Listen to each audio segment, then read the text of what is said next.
Well, hi there. If you're new here, my name is Rusty, and this is my channel where I talk about my favorite movies or movies in general, mostly horror, and my favorite music, um, which is mostly metal. And tonight we are going to start my journey on the Robert the Doll franchise, of which I have all five of them. We're going to start that. And yeah, first I want to answer a couple of questions that I've been asked. I'm usually very open and I like to say personal stuff about me so that you can get to know me and maybe understand some of my reasoning, responses, and just me in general and the way that I am. So, yeah, that's what I'm going to do. Now, the first question that I've been asked is, am I going to do more music? Of course, I'm going to do more music. Music takes a lot more. I have to be in a lot better mood to do music than I do to do movies because I dance and yell and carry on and headbang and get all silly. And so I really have to be in a good mood to do that. But yes, I've got lots of music I want to do. Now, I was asked a couple of questions about um, why do I seem to drift more towards these lesser known stuff they've never heard of, the sort of fringes and indie of the horror community, and it's because I kind of think there may be a lot of people out there who feel the way that I do. I can only listen to so many opinions about Halloween or Scream or Friday the 13th or, something that's everywhere. I hear complaints from people that I know, who are like, oh, like on Facebook or something, and they're always like, oh my God, if I hear another if I have to hear someone give their damn another theory on Halloween ends, or, I'm so sick of hearing the word scream, and I'm so sick of and I feel that way too. I love those movies, and they love those movies, but, and I will do those. I have done those. I did the Scream franchise. I waited until no one was really talking about it, until they were all, true talking about it, and then I did it. And so, of course, I love Nightmare on Elm Street, Friday the 13th, and all that kind of stuff, and I will certainly do those.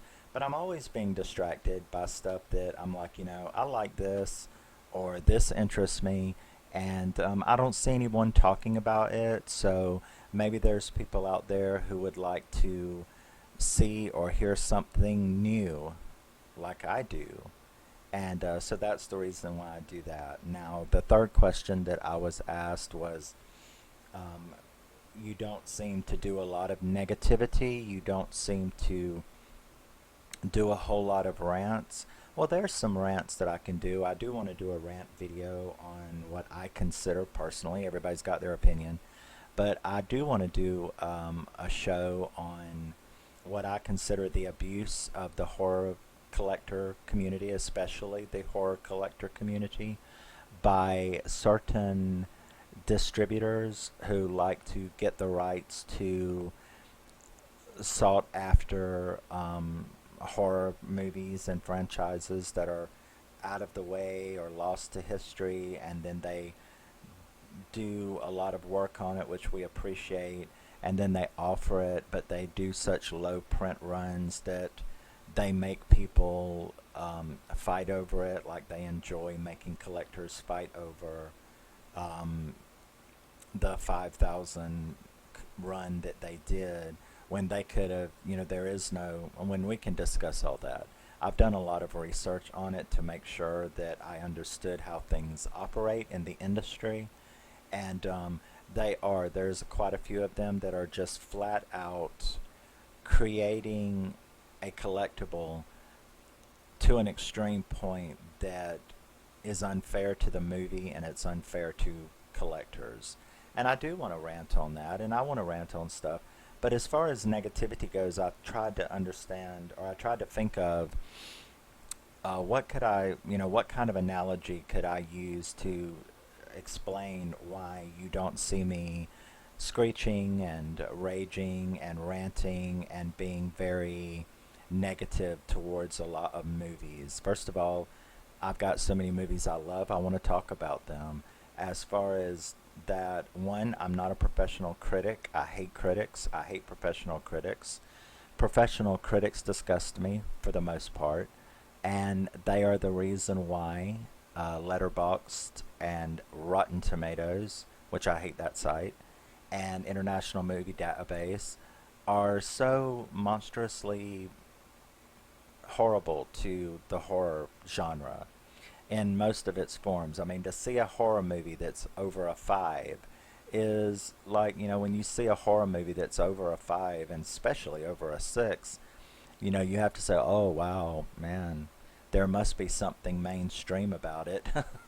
Because all of the horror movies are two, three, four, and that's very, irritating. So I hate professional critics, so I don't consider myself that. I am a film fan and I love talking about movies. I'm a lot more forgiving of low budget indie and the constraints that the project may have been under. Um, I'm just a lot more forgiving of that kind of stuff. And it's not that I'm easy to please, it's that, or a cheap date. It's that I try to stay positive, and because I love movies, especially horror, so much, I can usually find a lot of positive things in movies without having to bitch about them. And the best analogy that I could think of is kind of a silly one, but I think it will really illustrate to you um, why I am the way that I am. I love red velvet cake. So, what does red velvet cake have to do with horror movies? Okay, well, it's not.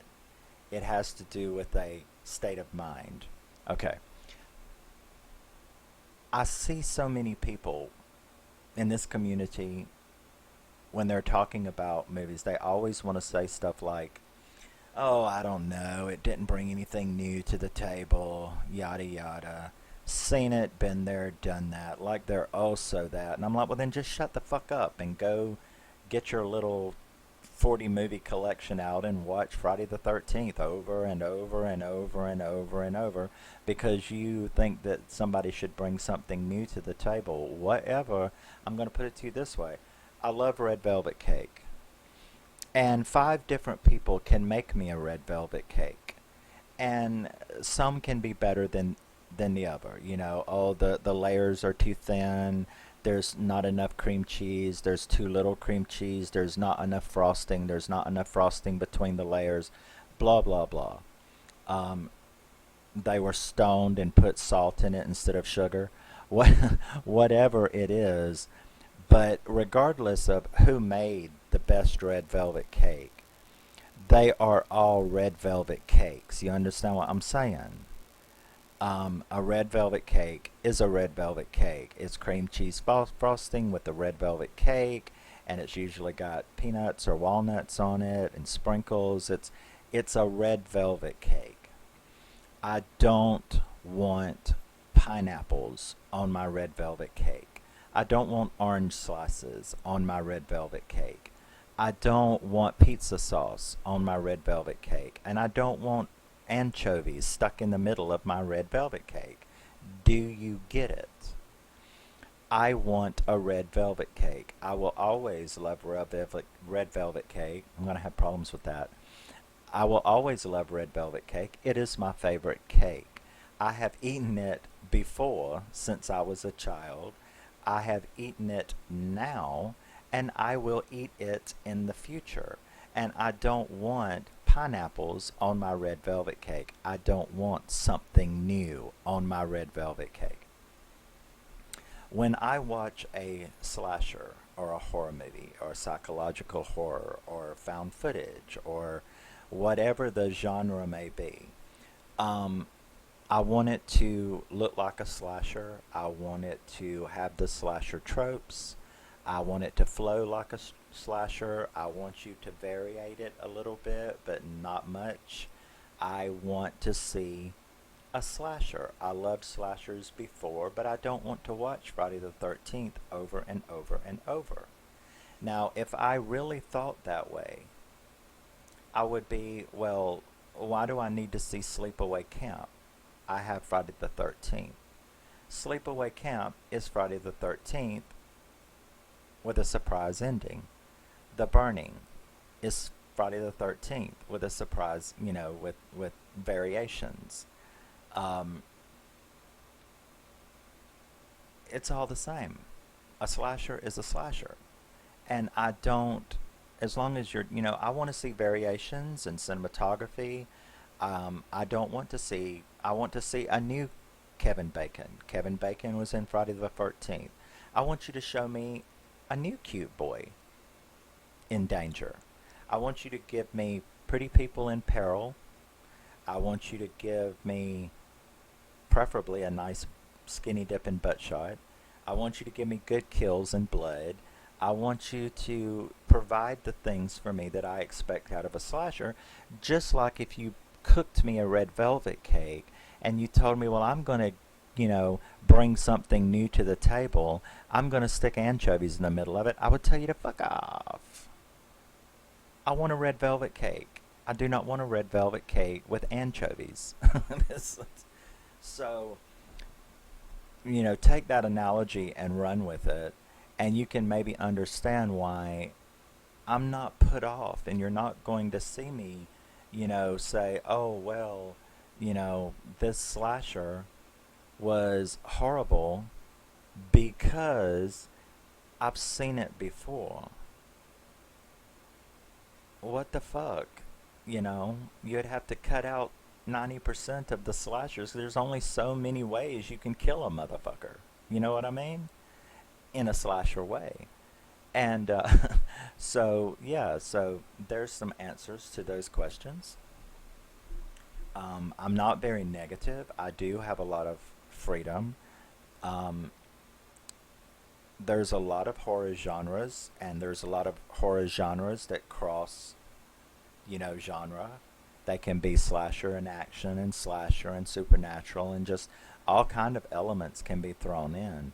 But I'm open-minded. I'm a film fan, and you're not gonna see me, you know, do a lot of negativity or bitching about things, because I'm here to have fun.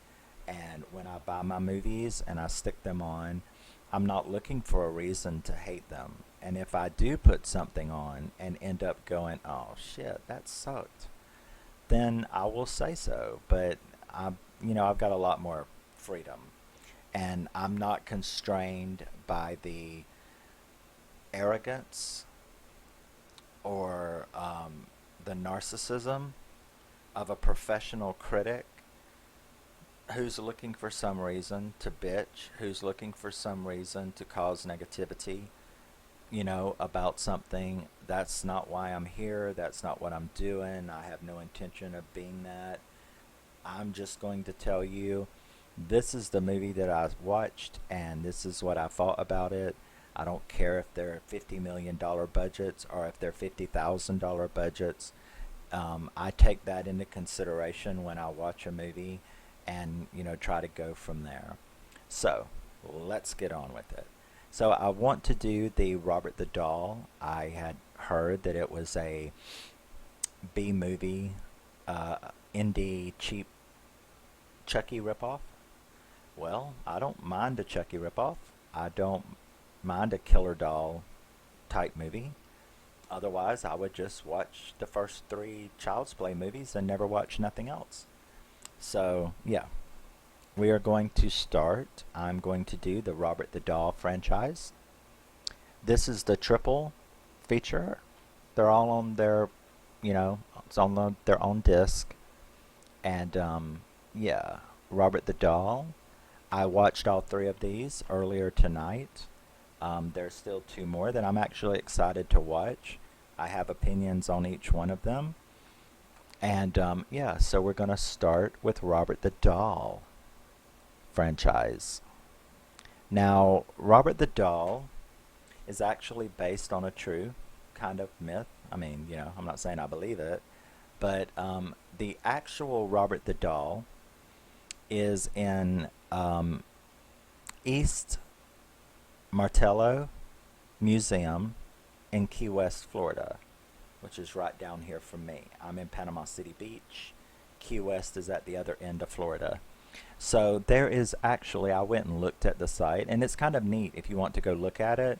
You just type in Robert the Doll, Key West, and their page will come up, and you can see the actual Robert the Doll, which looks nothing like this. And you can read about the myth that went along with it.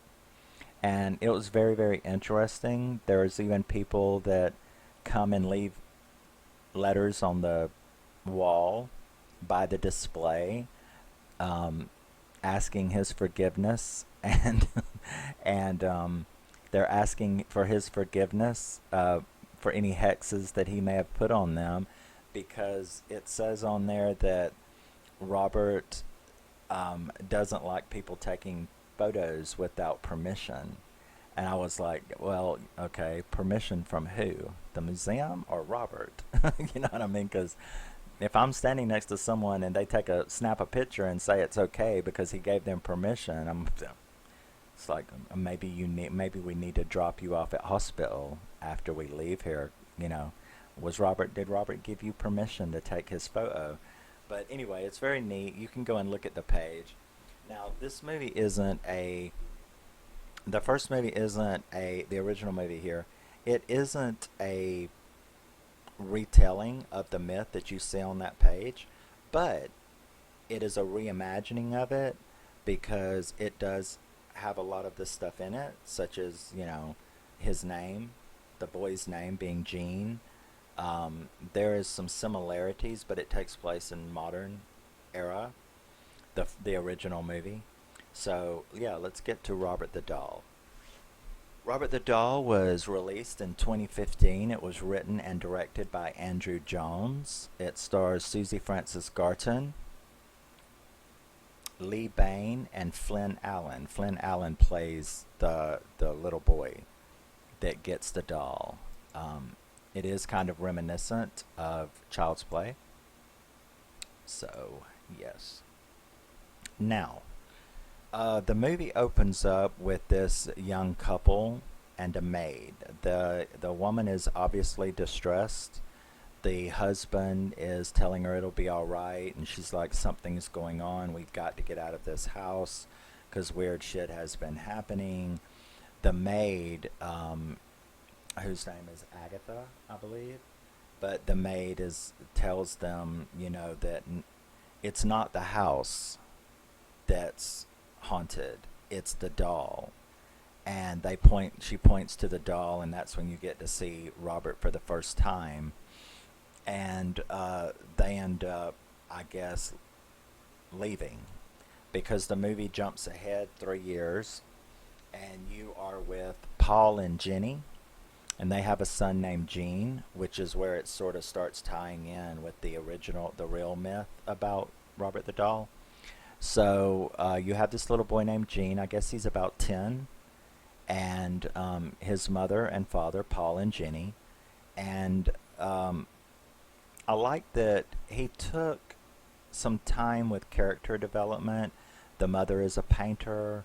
She has an anxiety disorder, a real one, a real bad one, that she has to take medication for, which is probably not a good idea for this movie. I mean, it's bad enough to get into horror trouble, but if you've got an anxiety condition and then you get into horror trouble, you're fucked.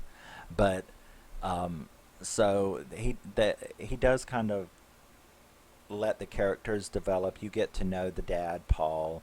You get to know the mom, Jenny. And they took some reasonable time letting you get to know them and the kid, Gene. So they are discussing the fact that the woman, the maid, Agatha, is getting forgetful. She's obviously very elderly. It's causing the wife stress, because she's just not doing a good job anymore. She's sort of going downhill health wise and mental wise. So he's like, well, you have to let her go. So she ends up, informing her that she has to let her go. The woman was not very happy, and you see her upstairs in the attic with like candles and shit, and you're like, okay, there's some black voodoo stuff going on up here. Um, and then she agrees to leave, but she wants to see the boy one more time because she's been with him for like 3 years. Um, so, or 2 years, 2.5, something like that. So she wants to say goodbye. So the mother's like, fine. She does try to do it nicely. And the woman goes up there and hands the kid Robert, like Chucky, hands him Robert. And she tells him, he's like, well, I don't want a doll. I don't want to, I don't play with dolls. I don't want a doll. And she's like, well, it's a different kind of doll, and he'll be your protector, and he'll be your friend, and stuff like that. He's different, and he's like, okay. So he takes it, and that's when it all begins. There's not much time before the boy starts liking Robert, and his mom comes up, sees it, and is like, "What the hell is that?" Because Robert does it. It's not an attractive doll. Robert the doll is very creepy, ugly. It's not a pretty doll. And she's like, "What the hell is that?" And he tells her that Agatha had given it to him. And she's like, well, I can get rid of that for you. And he's like, no, no, no. I want it. I want to keep it. And she's like, but it's so ugly. And he's like, don't say that. You'll make him mad. I mean, you're like, okay, shit's done started. The kid's already sort of letting her know that something else is going on. And she's like, okay, that's fine.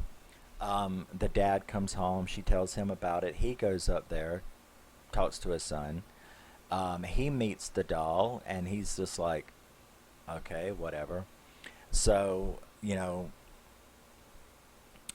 um, like I said, there's a lot of character development, especially between the husband and the wife. So you do see a lot, and I actually appreciated that because you began to really see and understand these people, these two guys. I mean, well, you know what I'm saying, the guys, the couple.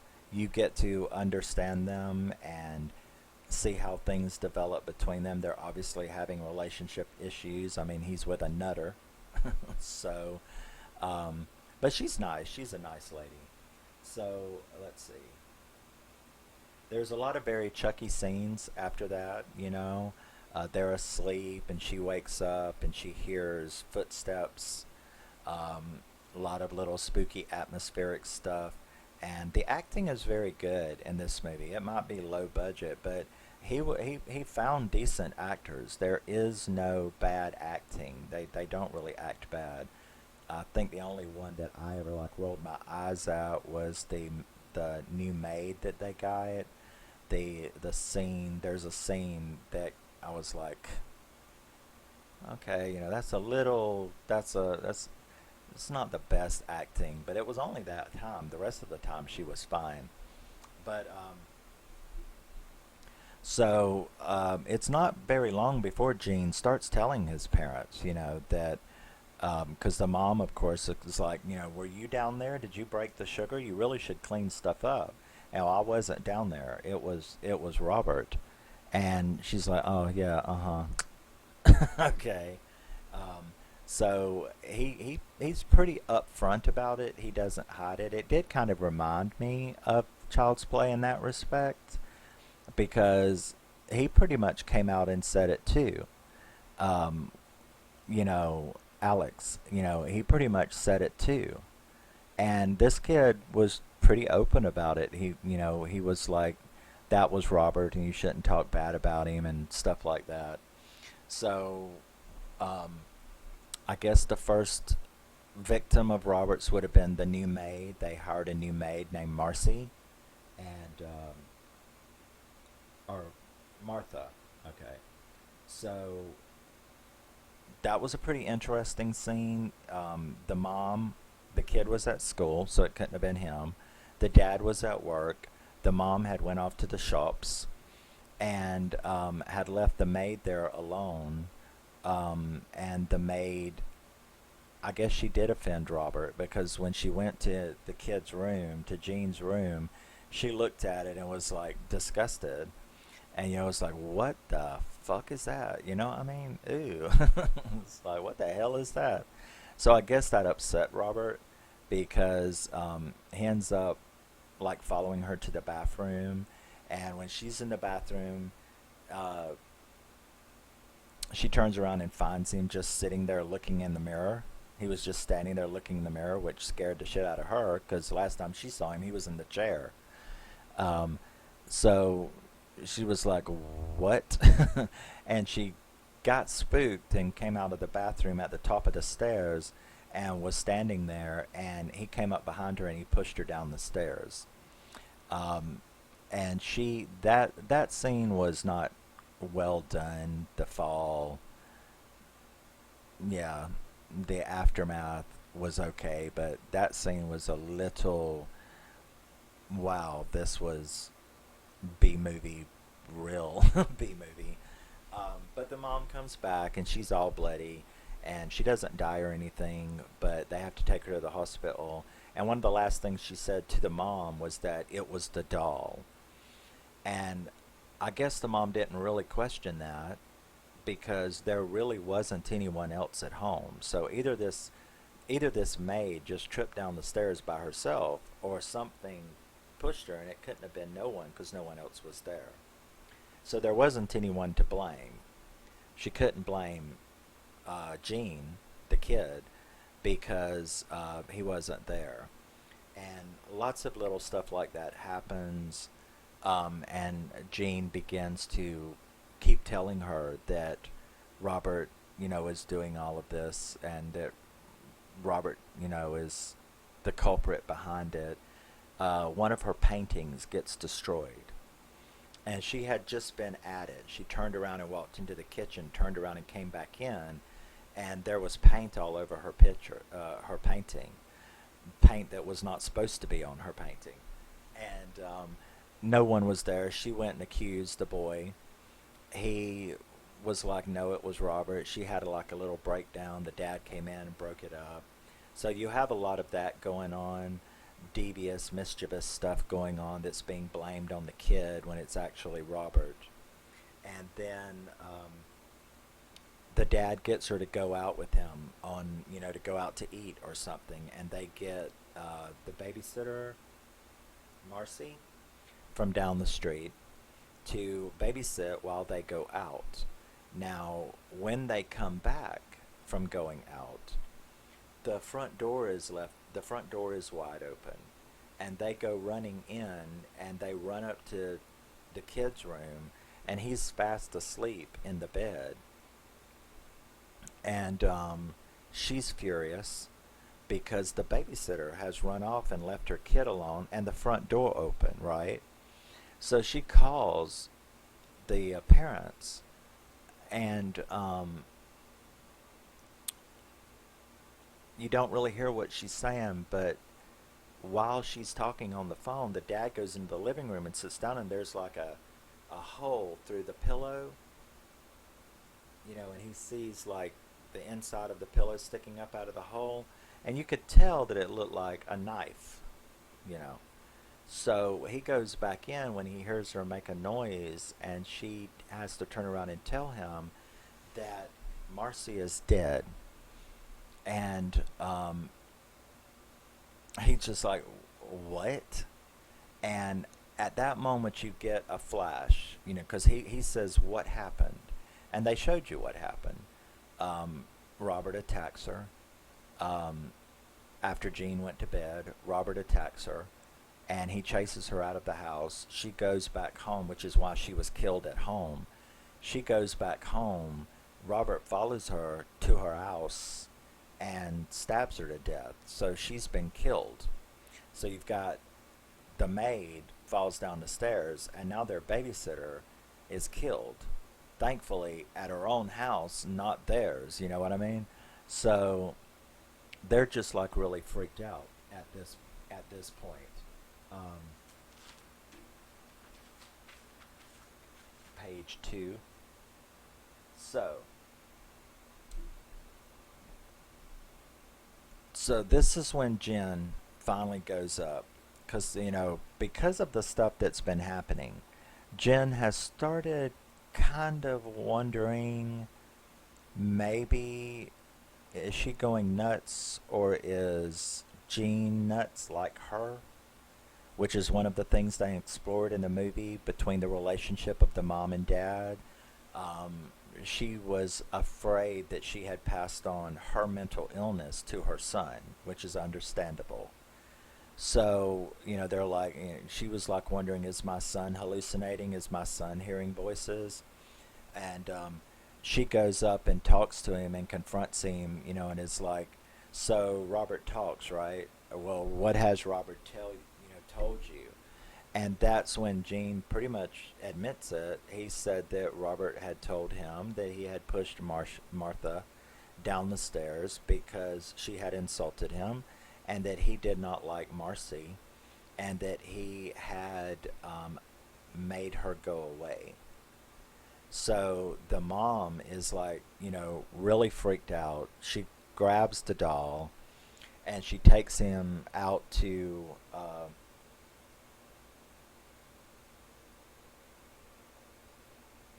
right. So she takes him out to the, she goes into the other room and she's like screaming at the doll, and the dad comes in. Remember, I only watched these a while ago. So she comes out and starts screaming at the doll, to, sort of like child's play, when she was like, talk to me, talk to me. So the dad comes in and is like, well, what are you doing? Because, I mean, he knows she's crazy, right? She's on meds and stuff. And he's like, you're having a little, it's going, ain't it? You sure we shouldn't call the doctor? She's like, no, you don't understand. This is what Gene has told me. He told me that the doll had done these things. So he tries to placate her, which I'm sure he's used to. And she's like, okay, fine. So she stops and she takes the doll out and locks him in the shed out back. And then she informs her husband, Paul, that she is going to go and find Agatha, because she believes now that she knows the answer. And what's weird about it is that she's correct. And that is, she says, that Agatha was really mad about her, firing her. And that when she told her that she was sorry for having to let her go, that Agatha had turned around and told her, you will be. And then she gave Jean the doll. So she has now sort of figured it out, that the maid gave Jean this haunted, possessed doll as revenge for firing her, which is true. That is exactly what happened. So she has kind of figured it out, and she goes looking for Agatha. So she actually finds Agatha's home, and tries to go in, and it's a little jump scare because this guy walks up behind her, but he turns out to be a nice guy. He's a neighbor, and he informs her that the door isn't open, and that she's dead, that she had died of natural, not anything bad, that she had died. So that kind of freaked her out, and she couldn't think of what else to do. So she sort of asked him, well, I was her employer and I had given her some things, and if she's dead, do you mind if I get them back? And he agrees, and he lets her in to the apartment, to the house where the woman lived. Now, next thing you see is her knocking on another door, and it's that couple. When the guy opens the door, it's that couple from the beginning of the movie. Yeah. When we were first introduced to that first couple that were freaking out and leaving the house before they moved in 3 years ago. So it was him. and she had found their address, the former people who lived there. So she went and talked to them, and the guy was reluctant to let her in because his wife's a nutcase, and but he agrees, and they go in and sit down, and the wife overhears when she mentions Robert the doll. He's like, "Oh, shh, my wife's upstairs, and she's not well." Well, he didn't know it, but his wife had heard it. So she's like, "Oh, I'm sorry, but anyway, this is what's happened." And the girl comes down the stairs, and she's all right. She's just traumatized, and she tells the guy, she says, "Would you, quit treating me like glass? I can talk about this. I'm traumatized, but come on, get over it." So she sits down and she starts telling Jen, that the story, and that was that Robert the doll was a doll that belonged to a little boy named Robert Crow, and that Robert Crow had named the doll after himself, and that he was murdered by his own father.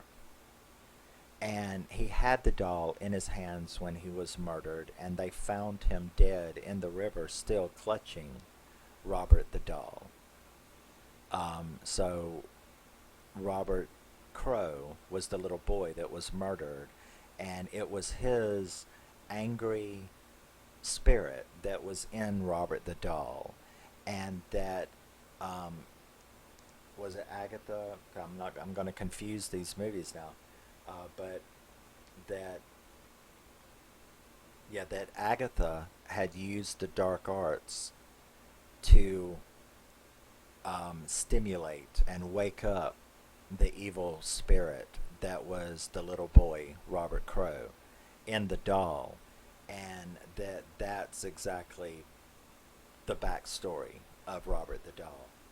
So, now that she knows that, she is on her way back home. Now, before she gets back home though, um, Jean had told her that one of the things that Robert had told him was that he did not like mom and dad, and she tried it. She was really slick too, because she tried to play it off. I mean, put yourself in that position. You know, you've heard these things, and you sort of believe that this doll is possessed, and now your son tells you that the doll has told him he don't like you. And she's like, why? Why would he not like us? Because you don't like him. And she's like, oh, no, no, no, no. We like. No. Who said we didn't like him? And I'm like, yeah, you go, girl. I'm like, hell yeah. It's like, no, can you give him a message, please? I love him. So I actually like that part because it was like on her face, she's like, what? What do you mean? Now, they couldn't stand that little doll, neither one of them. And yet, when he said that, because of her, because of the things that she had started thinking, she had started going, oh my God, is this doll really a possessed little evil doll?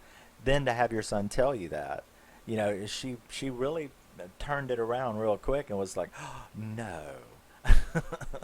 What makes him think we don't like him? Of course we love him. We like him. We got no problem with him. And Jean was like, too late. you know. So the dad goes in to take a bath, I guess. And no,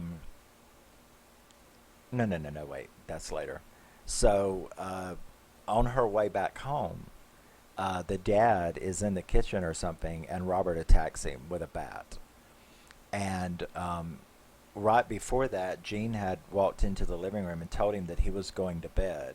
And he was like, goodbye, Dad. And the dad said, what do you mean, goodbye, Dad? You usually say, good night, Dad. I'm going to bed. And the boy was like, yeah, but tonight I mean goodbye, Dad. And I was like, uh-oh. So he goes up to bed, and the dad goes into the kitchen, and he is attacked by Robert, who's like bashing him on the head with a bat. So when the mom does come in, she finds Paul cracked open on the kitchen floor, and starts screaming and calling the police and stuff like that. And then that's when it fades out and it flashes back to 3 weeks later, because no, no, it doesn't. Let me finish the scene. So she's sitting there. I knew he had attacked her. So he starts attacking her as well. And she gets to see him now for real. This fucking little doll is attacking her. So he's coming at her with a knife and stuff like that. And she, like, runs up the stairs and runs past him, and he drops the knife. And she runs upstairs trying to get to Jean's room. So Jean has locked the door and will not let her in. And she is like banging on his door, like, help me, let me in, let me in. And the son will not open the door. And here comes Robert. He's picked the bat back up, and he's coming at her with the bat, and she's got her back against the wall. She's doing her hysterical thing, and she's screaming and carrying on.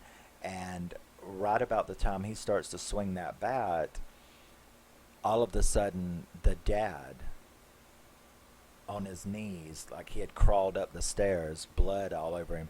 He stabs Robert in the chest with a big old butcher knife. And you're like, I guess that took Robert out for a moment. So Robert is laying there. He's like, oh, it's okay. Everything's fine now. They call the ambulance. And now we're back to 3 weeks later. Three weeks later, they didn't say what happened to the doll or anything at this time, but it's 3 weeks later, and the dad comes by, and the mom's painting in the painting room in her study, and she goes walking up the stairs, or he goes walking up the stairs, and he tells her that he's going to take a bath. So he goes in there and starts running the bath, and a little side note, there is a goof right here that is really cool. I'm not going to tell you what it is. If you own this movie, or you get this movie, or you watch this movie, at the place where the dad is filling up the tub, there is a goof, a filming technical goof that happens, and I knew about it from reading it.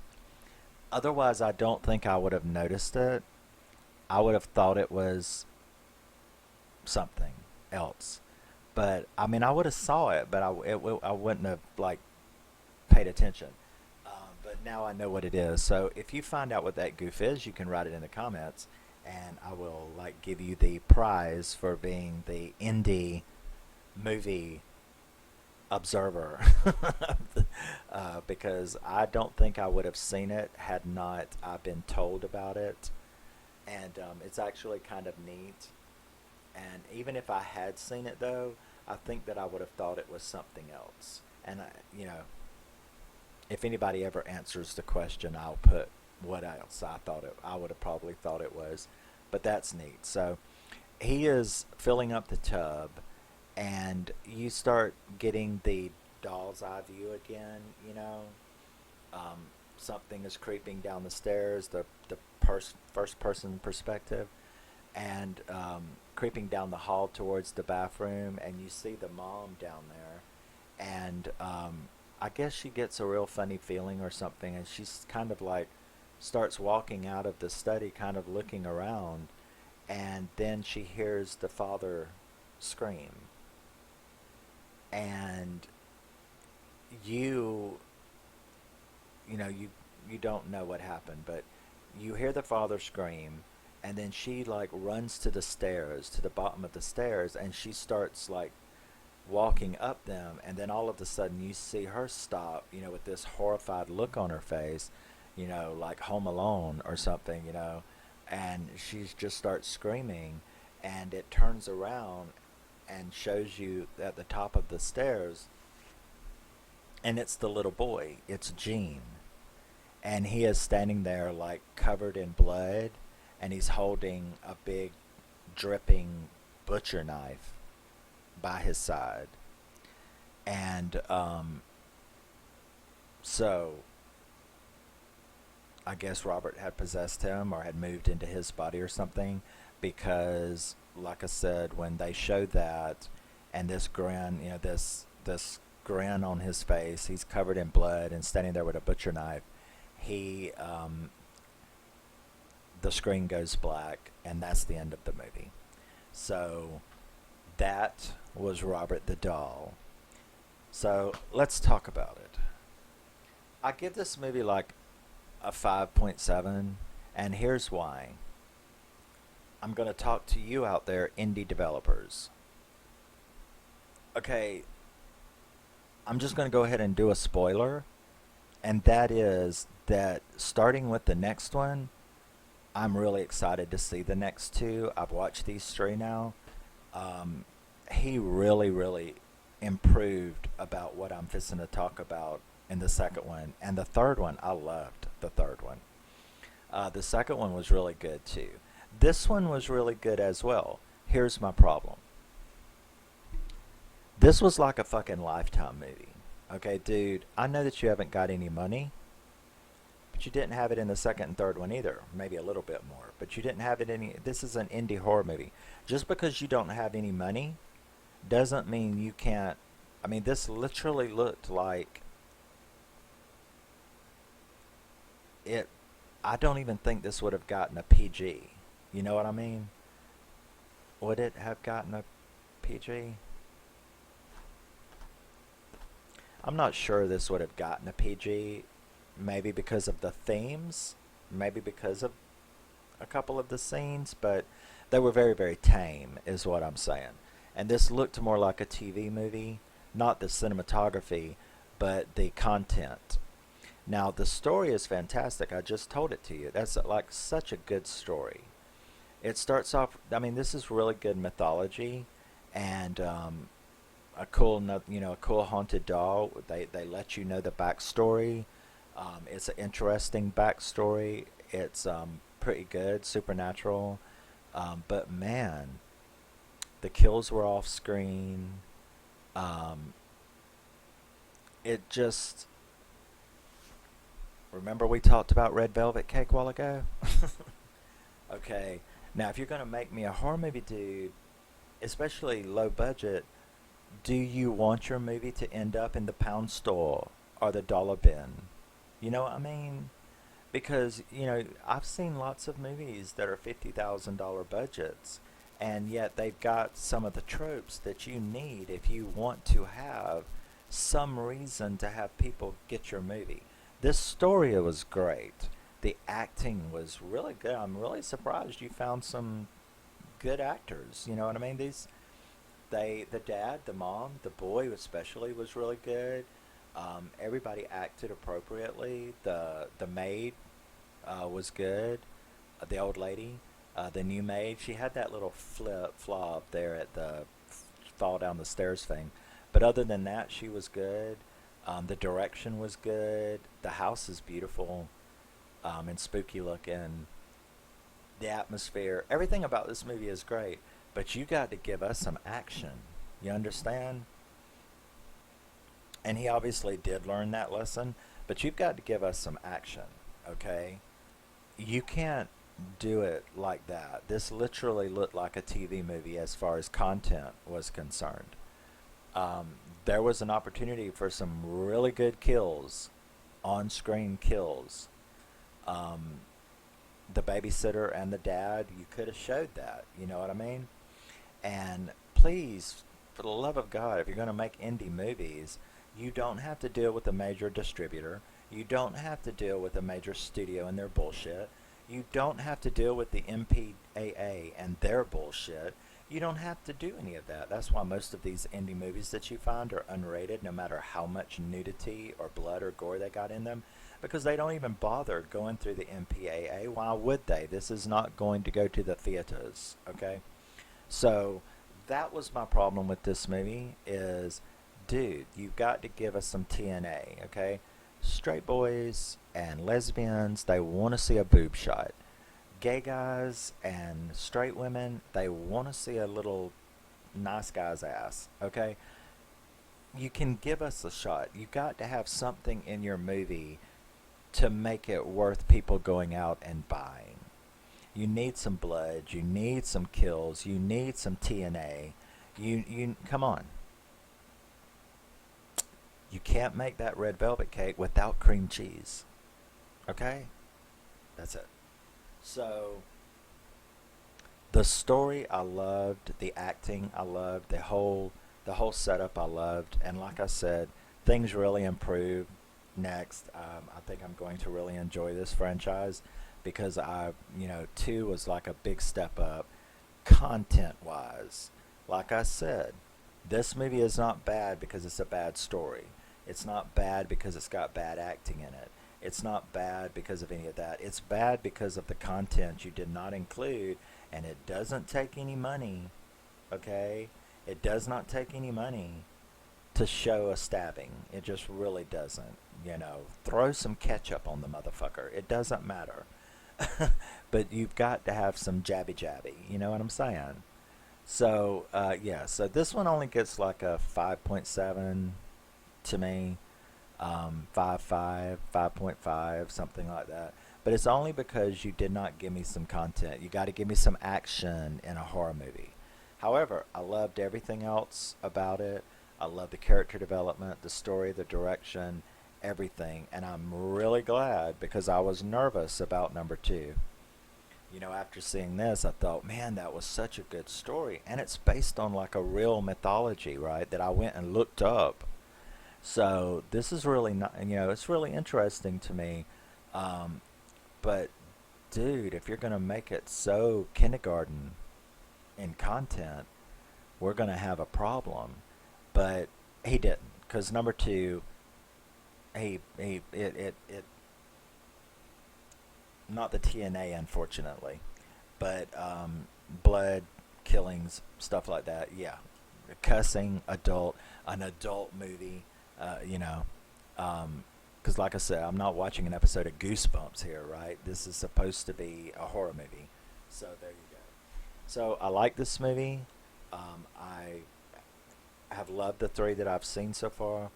And I'm excited to see the next one because they have gotten better with each one. And yeah, 5.5, Robert the Doll.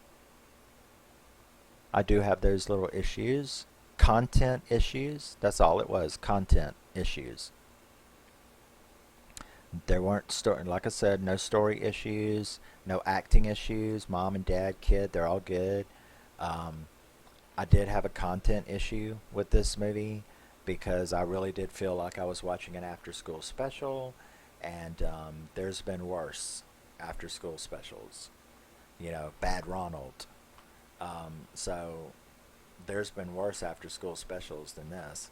So you gotta keep it coming, and he did. So let's not. I'm not gonna jump him too badly because he did improve, and he did make the next movie adult. Language, kills, blood, stuff. So yeah, it's okay. I will see you in the next video. Thank you for stopping by and listening to me prattle on. I don't think the next one will be as long because I won't do those little questions and stuff. But yeah, we're going to go through the Robert series, and then I've got in mind what I'm going to do. So we're going to continue with that. And I will be filming the next one and the third one, and then I guess maybe tomorrow I'll watch the last two, and the next night do the videos on them. So I will see you in the next video. Remember, you are very special and unique. You're the only one of you, and that's a great thing. No matter how bad or whatever the world is doing to you, justice for Johnny Depp. No matter what the world is doing to you or about you, you're a very special and unique person, and never forget that. And I will see you later. Keep screaming when appropriate. Bye.